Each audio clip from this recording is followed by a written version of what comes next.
Warning: chemistry is dangerous. Do not attempt anything without proper safety training, a proper chemistry class, and proper safety equipment. Today, I will be making basic copper carbonate. This will be used to make more compounds in the future. To make it, I take 256 grams of copper sulfate pentahydrate. I also need sodium carbonate or sodium bicarbonate as well. If I use sodium bicarbonate, commonly sold as baking soda, it will release more carbon dioxide and is more likely to bubble and spill over. Since I don't want it to bubble over as much, I decided to use sodium carbonate. I made the sodium carbonate in a different video, which will be linked below in the description. I take 93 grams of sodium carbonate as well, and I dissolve both in water in separate containers.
I start stirring both, and I heat it as well to make it dissolve better. Both solutions were not dissolving as well as they should have, so I added more water.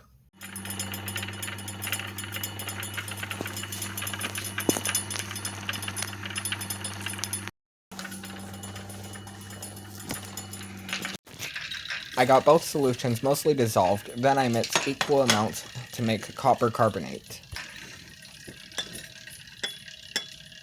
Copper carbonate is not soluble in water, so it will form as a solid. I ran out of storage in my beaker, so I ended up using several more.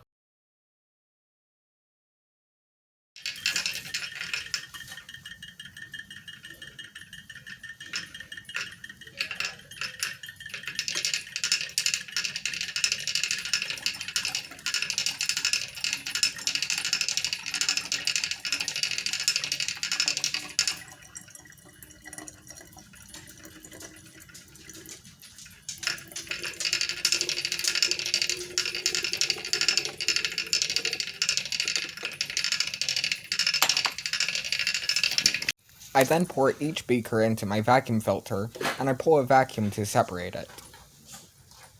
The water and any remaining solution of copper sulfate or sodium carbonate will just go through the filter, while the copper carbonate will stay since it is a solid. I then scrape the copper carbonate off of the filter, and then I lay it on a baking tray lined with aluminum foil. I then repeat this several more times.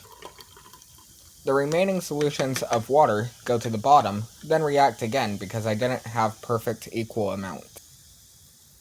I then filter everything that goes through the filter the first time to make sure I got everything. I have to pump everything by hand because I don't have a vacuum pump. This took an extremely long time to filter, and I filtered it for 6 hours. I finally got it all filtered and on the tray, then it just needs to dry.